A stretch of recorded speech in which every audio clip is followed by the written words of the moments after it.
Many people have problems with art and not with reality. So why is art different? It's pretty simple, right?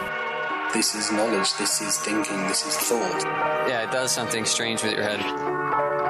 Welcome to the Undergang Armchair. Bring it. Welcome to the Undergang Armchair. My name is Ando.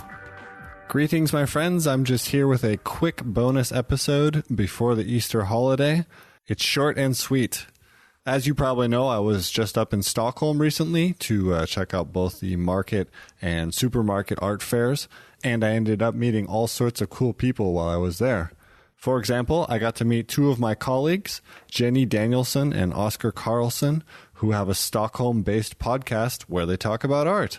Fancy that. It's called Danielsson and Carlson, and I would definitely encourage you to check it out. This first recording is actually from when they invited me into their cool-ass studio as a guest on their program, and we decided to do a swapcast thing from that, so this came out both on their platform and is now coming out here. They're going to talk a little bit about their background in that conversation, so I won't go into it here. But be sure to check out their show if you do understand Swedish. It's quite good and way more professional than this show, that's for sure. The other person I had the pleasure of talking to was Johan Norling, who's the artistic director of Market Art Fair. He took time out of his very busy schedule during the middle of the fair and to sit down and talk to me for a few minutes. And that'll be coming up right after my turn on Danielsson and Carlson. Enjoy.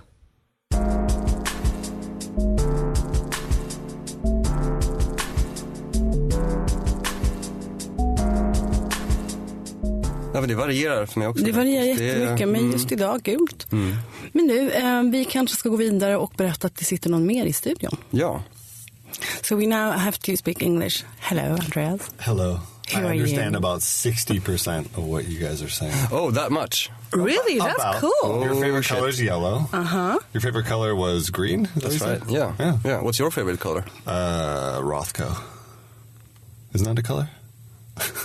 Wow, that's a good answer. That's a very good answer. Mark Rothko, the American impressionist. Is he? You know, I wouldn't actually know what he falls into. The color field painter. Yeah, surely. I mean, that was tongue-in-cheek. My favorite color is blue. Cool. Okay. Any particular shade of blue? Gray blue. Gray blue, all right.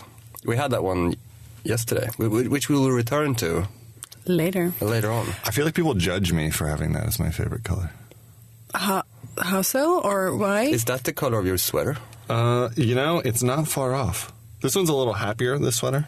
This is a little more like sky blue-ish. I would say pale blue. Yeah. But you know, like a steel gray blue, people are like, "Oh, you're dark." It's like, no, it's just a nice color. I don't. I've been listening a lot to you because, you have to tell everyone who you are, and I wouldn't say that you are a dark person. I would not either. Good. So introduce yourself. Who are you? My name is officially Ando. I have a podcast called The Undergang Armchair, and that makes us colleagues. So yeah, I live in Copenhagen. I'm American born, but I'm half Danish. And I've lived in Copenhagen for about 10 years. And about 3 or 4 years ago, I decided to start a podcast because I didn't have enough people to run my mouth to, I guess. So it's basically just a conversation show. It's very bootstraps, fly by night. I just talk to artists, any artists I can get a hold of who I think are interesting to talk to. What do you talk about? Do you talk about contemporary art, or do you talk about... We talk a lot about people's practices. We talk a lot about what it is that drives people to keep making art. I find a huge disparity between the reasons people get into making art and the reasons that people continue to make art. Once kind of the professionalization, the formalization of art creation kicks into effect. So I'm very curious as to why people do it. It's in a lot of ways a miserable job. What about your own background? I also went to art school. I also have a practice, but I really try to leave that out of the program in most cases, and that's why I'm anonymous. That's why I go by Ando, because I may or may not at some point unite my practice as a podcaster, my practice as an artist, but to me, it doesn't seem terribly important to the program. And I run the risk always of talking about myself endlessly. So, just cutting off that at the pass beforehand is This is something that you constantly have to fend off. No. I can turn it into being about me in no time. Yeah, I hear you, brother. What about you, Jenny? Do you feel that? I do not have an art practice. But I can talk about myself, if you really wanted to hear anything. So, but what brings you to Stockholm? I'm here. This is kind of the first time I'm officially taking this show on the road. So I'm here to talk to a bunch of people at the supermarket art fair, the independent art fair. I'm moderating some meetings and discussions up there, and then I will also be talking to people at Market. The other fair. The other fair, yes. That's a good way to call it. Yeah, or the fair. The fair, yeah. Yeah, that was the first one. Or that fair. Supermarkets. Yeah. So I'm here to try to talk to as many people as possible in a 5-day period. And, I'd really like to make the podcast a little less Copenhagen-centric and a little more Scandinavian-centric. So that involves, trying to find some partnerships up here with some, I don't know, Stockholm-based podcasts. Wow. You guys happen to know any? Just to, and to introduce the show. And since my show is in English, it's theoretically available for almost anybody. So, I guess Oslo's next, but we're starting with Stockholm. So how are things? You've been here for a couple of days? Yeah, I've been here for 2 days now, I guess. And it's hectic. I've got a lot of meetings lined up and a lot of things going on. But as I told you yesterday, Stockholm is adorable. And I mean that very positively. And, the weather's getting nice. It's springtime in Scandinavia, which is something that only Scandinavians understand how nice that is. True. So I'm just walking around the city and trying, I went and looked at a bunch of galleries yesterday. I'm excited to go see Market tomorrow.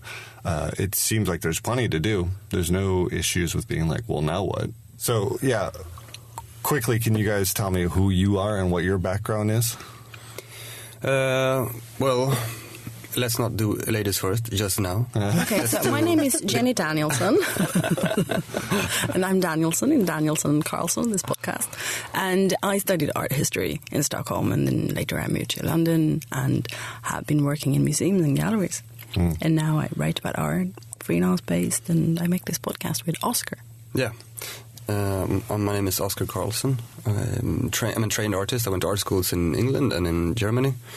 Moved back to Stockholm about 7 years ago or something.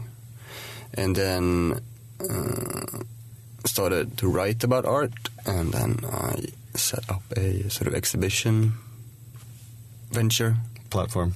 Yeah, somehow. And also do this podcast with Jenny. And your platform. And some other stuff too. I can't remember. I still always, I'm struggling to kind of. It's too many things. Yeah. Well, that's all the these nature of, hats. Yeah, you were talking about that yesterday. Like, I'm wearing all these various hats. It's very difficult to know who I am. I know exactly what you mean. I've got 3 jobs, and I keep a firewall between all 3 of them, and it's very confusing sometimes. But I think we should mention your platform is called Issues. And is becoming more formalized now, right? Yeah, it's experimenting with that typical kind of white cube, which is it looks like a gallery. Oh, definitely does. This time it looks like one. So, we'll see what happens. Yeah. So, in terms of your guys' platform, you guys seem to be mostly speaking to a Stockholm audience, but have you guys considered going broader, talking to Copenhagen, for example, Oslo, other places? We'd love to. Yeah, we'd love to. Do you guys think about traveling, going on the road? We went to Antwerp once. We did go to Antwerp once, and that was really interesting. Yeah, I mean, I think this is more to do with money and time. It always is. But I think we're at a point right now in Scandinavia where there is a lot more cross-cultural, cross-country dissemination. And there's the advantage for most of you guys that you can understand each other's languages to a pretty good degree. So, I think in a lot of ways, with a little bit of targeted, kind of looking around, talking to people maybe coming to Copenhagen, etc., you could make it a larger program. Oh, absolutely. I think you're right. Yeah, for sure. Have you guys thought about doing it in English at all, or do you... do you want to stick with Swedish? Well, when we started, we were like, oh, we're the only podcast in Swedish about contemporary art. Is there other ones in English? Yeah, there are some other ones, but they are more specified towards the art market or other specific things, while we're trying to be as broad as we can within contemporary art. When we try to talk about living artists and exhibitions, what we think, because I mean our conversation with our different backgrounds about shows that happen locally, or and I think that's the main thing as well. Like, we do see things differently. Well, I think that's important, and I think also it's important for people who aren't here to be able to hear about things that are happening. So, you guys could be a resource for who's showing what, why, what connections are being made, etc., in a broader context. And I think there could be a lot more cooperation between the capitals of the Scandinavian countries, for example. Yeah. Absolutely. Sure. We need to come to Copenhagen. You do. Yeah, you guys could come for Chart. That's in August or September. That's right. That's true. Let's try and do that. Yeah. That sounds amazing. Yeah, because there's a lot of other things happening in Copenhagen at that time, right? Not only There's also an independent art fair. Okay. There's actually 2 art fairs now. There's Chart and then one called Code. Code started last year, didn't it? But that's another art fair? Mm-hmm. Mm-hmm. It's basically all the people who still run fine, run good programs, good galleries, but there wasn't space for at Chart. It's less exclusive, but still curated. Sounds interesting. Yeah. Mm-hmm. You guys should come. We should. Let's try. Okay. True. So you know so much about Danish art scene, of course, and how's that represented on Supermarket or in Supermarket? Very little at Supermarket, actually. Pretty strong at Market, but there's only 2 spaces that I have noticed from Copenhagen or Denmark in general at Supermarket, and I'm not sure why necessarily. A colleague of mine from Denmark is there as a networking thing. She doesn't have a booth, but she used to have an exhibition space called Tys. Her name's Sinevel. So she's there. Tys. She's there, and then there's a space called 68 Art Institute, which is actually, I had them on the show a while back, and they're great. They're really, shout out to them. What is 68 Art Institute? It's a artist and curator-driven research space. So it is kind of art and exhibition-based, but they've trying to spend a lot of resources on doing research. And what do they produce? Exhibitions, catalogs. The leader, her name is Eben, and she's very active in a lot of things. I mean, she's also active in a lobby arm for artists' representation to the Danish government. She's very kind of internationally active and runs a very international space. And, some people say even that it shouldn't be in Copenhagen. It should be somewhere else. It doesn't fit in.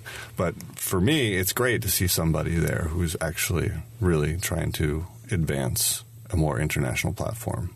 And it's completely home-done, self-made program that they run. So they're there. And there's one other one, which I don't really know at all, called Toniton, I believe, who are fairly new. I should be careful saying that. They're new to me. But they just moved to Berlin, so they're kind of a transitory platform. But it's mostly Swedish and some Norwegian galleries, some Finnish. Basically Scandinavian. Well, interestingly enough, there is a space from Iran. Right, yeah, because I remember Supermarket being very international. And There's quite a few Eastern European. There's one from Ramallah in Palestine, which is one of the reasons I decided to come up here, because I thought that was very interesting to have people from farther away. Absolutely. But I'm still in the process of kind of like trying to meet people and decode. Art fairs in general are very hard times to actually get anybody's attention, because there are 1,000 different places at once. Did you have a chance to talk to anyone yet? A few, but I plan on hitting the ground running today and really trying to get in there. I've got a couple of meetings scheduled here later. Are you going to record like one conversation with each one, which will then be an episode, or is it?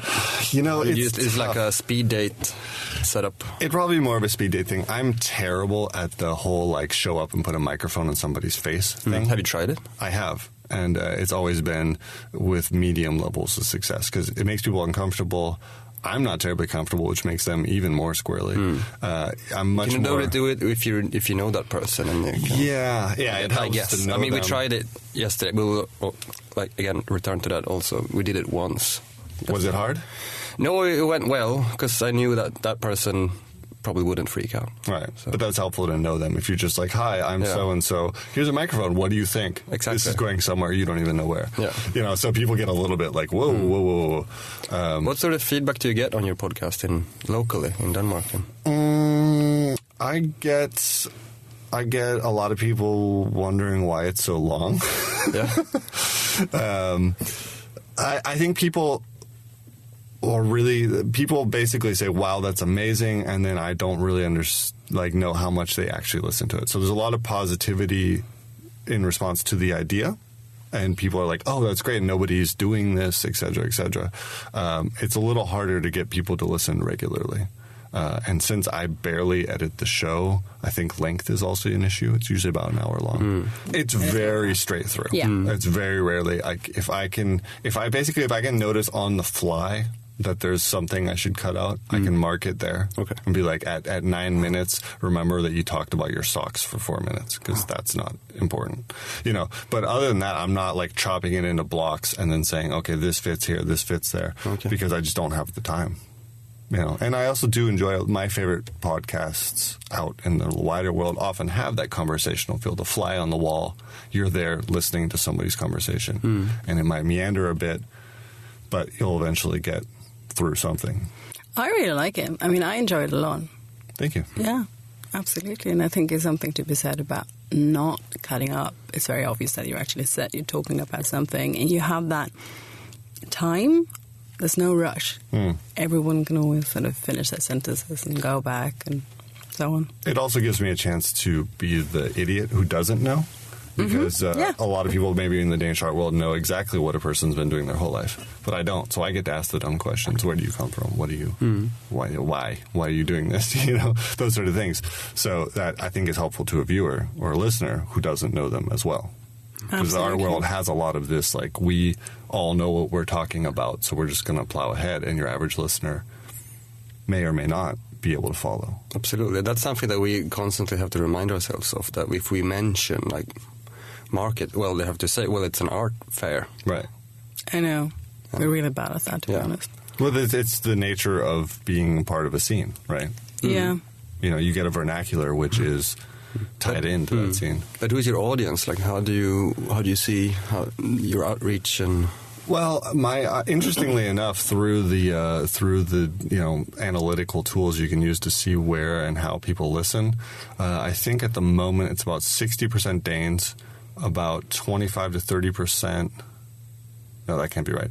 It's about 60% Danes, and then the last 40% is split about 20 and 20, with 20% Americans and then 20% international. Right. And it's a lot of England, Sweden, Norway, and then I'll get like Bangladesh or, Thailand every once in a while. It's just kind of like, wow, I wonder how that's getting through, like where did that come from? But I've actively tried to go for English-speaking markets because I do want to promote the idea of a discussion about Scandinavian arts into a broader context. So there is an attempt on my part to say, hey, look, there is, a scene here that may or may not be known outside of local circles. But obviously I would like to get more Danes on board too, and more Scandinavians in general. Interesting. What about you guys? How do you talk to your audience? Well, we're trying to talk about contemporary art in a sense that most people can listen to it.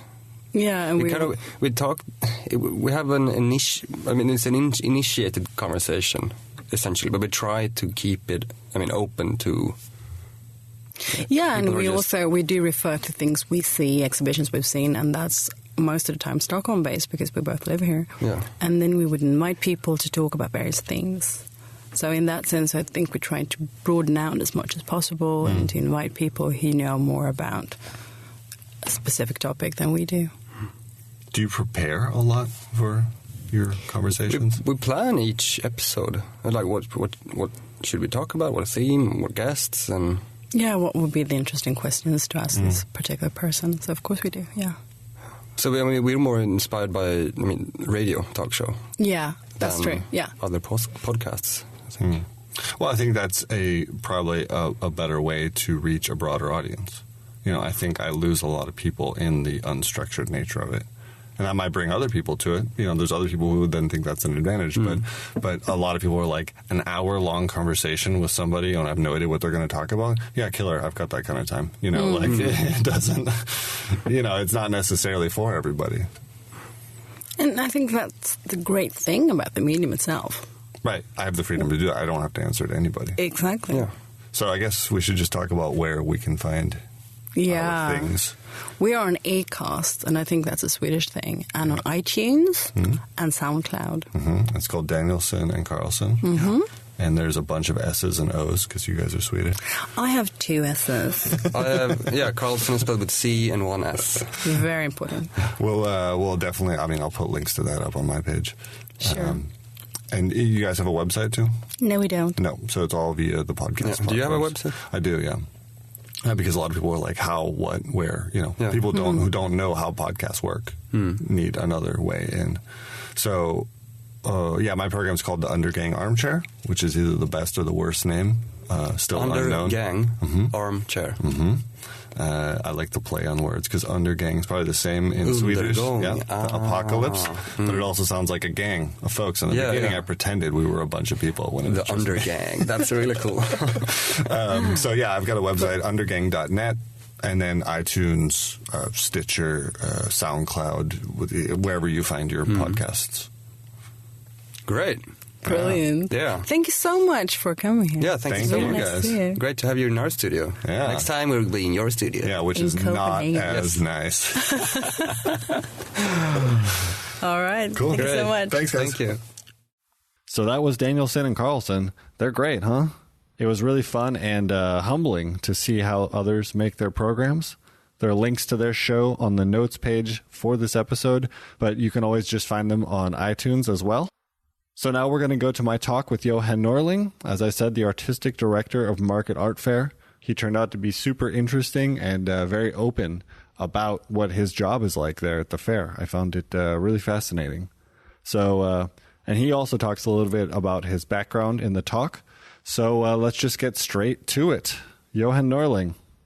It's not like people just stand around and be like, well, I think this and that, It's hard I mean, that's work. what I plan for. That's always like when you sort of the weeks leading up to the fair, you're looking at like the staff and who does what and all of that. And no, event management is so much work. Yes, I've learned that, and I've tried to do a couple of different fairs, but it always just turns out, things do not go as planned, and you just end up running around, phones ringing all the time. Yes, totally. But I am curious, the reason I came here was just to hear a little bit about the history of Market, the vision of Market, your job as the artistic director, and even practically, like, what does that mean? What do you do as an artistic director? Yeah, well, good question. I mean, we're such a tiny team. We're a very, very small team. We're about 3 people, I would say, who are sort of like the core members of the team. Wow. Yeah, and during the fair, we're about 10 people. Wow. So being the artistic director means everything from negotiating with sponsors and dealing with galleries to sweeping the floor. And this morning I was handing out juice to the people working in the booth. So anything that needs to be done, you guys are doing. Basically, yeah. Yeah. That's wild. But what, in a more formal sense, would the artistic director do? I mean, I would say that my number one task is to focus on the quality of the fair and the content. And I have a background as a curator. I worked on the non-profit side of things for many years. So my interest, or like my one of my biggest focus is on the audience and the visitors who come here, the people who are here today, and their experience with the art. Yeah, and how, what their experience is, and what's there to see for them. What's it like to do the selection process? Because you guys have such limited space. Yeah, I'm sure you'd like to have twice as many or more, but you guys have such a limited amount. Yeah. I mean, luckily, I'm not actually involved in the selecting process, in the sense that I, of course, encourage galleries to apply, and but then it's up to them to formulate an application and to send it in, and then we have a selection committee who select the participating galleries. Okay, so you're really more the aesthetic experience of being here. Yes. The engagement with the audience. Are you in charge of the talks and that sort of stuff? Yes. That's one of the things that I guess I'm more in control of. I mean, also this year we have a new section called Market Feature, which is happening for the first time, and which is a section that falls outside of this application process. It's a curated section that this year we've done in collaboration with Axel Wider and Index Foundation, an art center that's based here in Stockholm, and where they have invited a number of artists to the fair, artists who are not represented by any other gallery in the fair. So with this section, I guess it is a little bit more curated, and it's a little bit more controlled. Is that more of an attempt to also have a not just straight up commercial aspect, but more of a exhibition aspect to the fair as well? Absolutely. I mean, I think yes. I mean, it's very interesting that the people represented in the feature are not represented in the fair. Yeah. And I mean, I think they are for many reasons. One of the biggest reasons we want to do this section is because we want to bend the rules a little bit. In order to apply to market, you need to have a space where you continuously work with a set number of artists, and your space has to be in the Nordic region.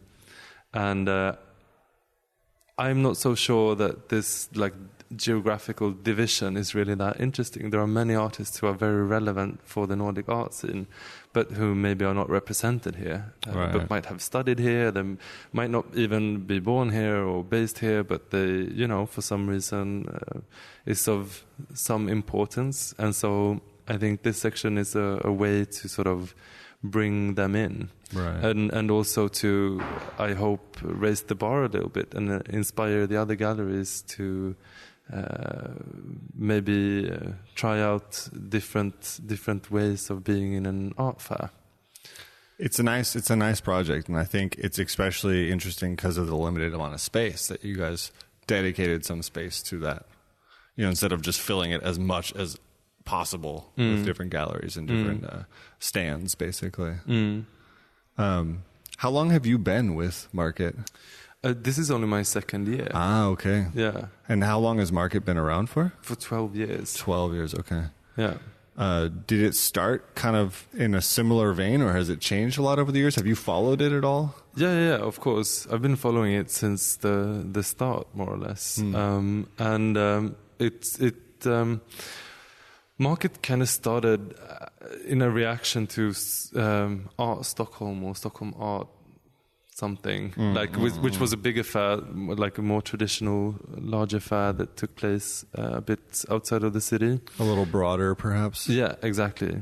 And a number of galleries decided that they wanted to do something smaller and focus more on higher quality, and so they sort of broke out of this and started doing Market.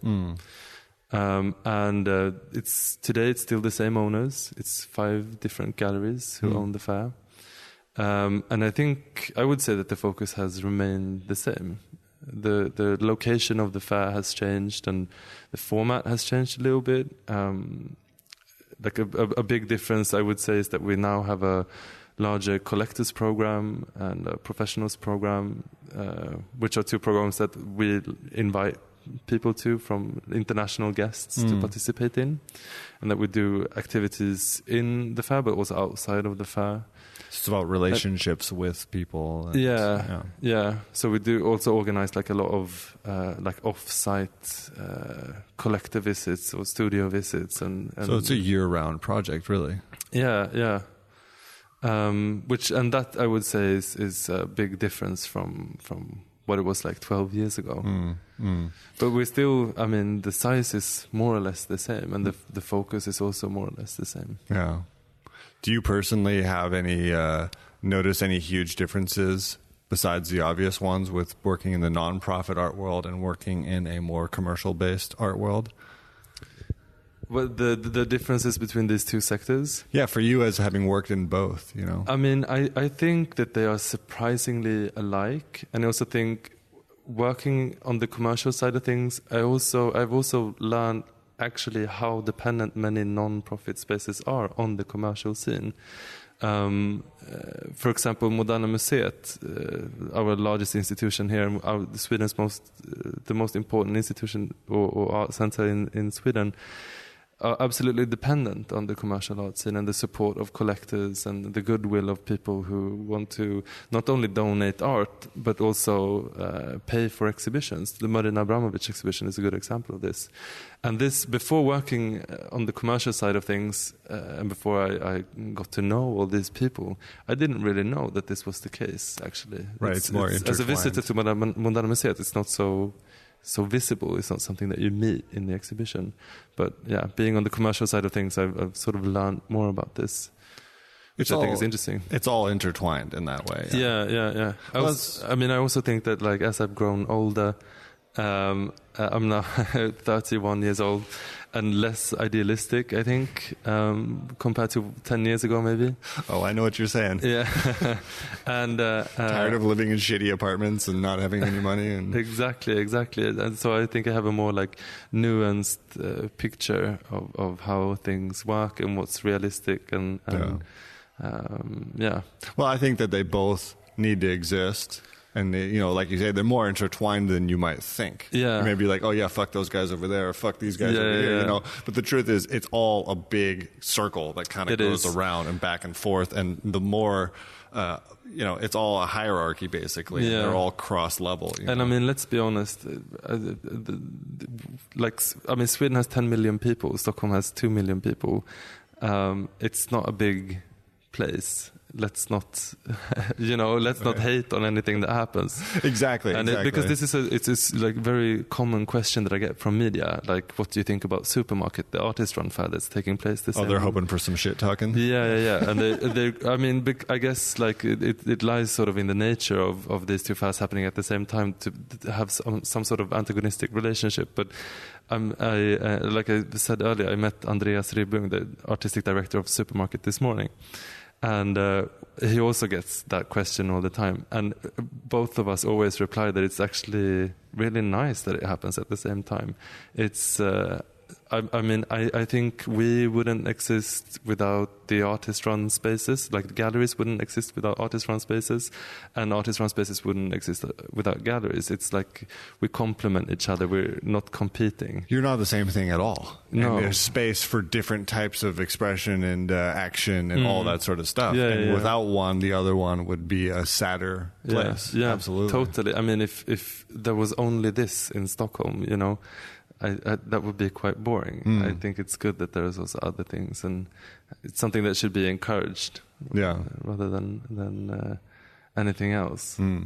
Are there any other fairs, or is it just the 2? Did the old one that Market came out of kind of disappear? Yeah, it kind of disappeared. But there are other initiatives. There are other artist-run spaces who also do projects during this week. There's Turteatern in Kärrtorp, a theater, who also have some events. And then there's, of course, also Biotop with Niklas Belenius and Elastic Gallery, who... Oh, from Malmo? Yes. Aren't they on there? Yeah. Elastic. Yeah. Well, used to be. Now they moved, that's right. Yeah, they moved up here, and now they closed their space here, and I think they're in Gävle.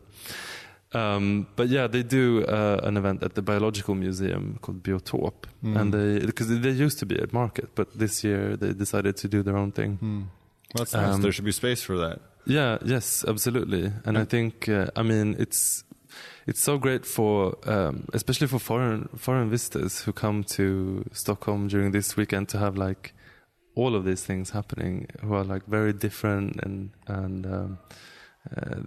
yeah, I think it enriches the whole scene and the weekend. Well, that's been my experience. I've been here for 3 days now, and I've just been running around like crazy. So there's no lack of things to go see and do. But yeah, I think that about wraps it up. Would you get the chance to look around a little bit? I'm going to go look around now and go say hi to my Danish friends and chat it up a little bit. Yeah, sounds like a good idea. Yeah. But thank you so much for your time. I appreciate it. Oh, thank you. Thank you. It was nice talking to you.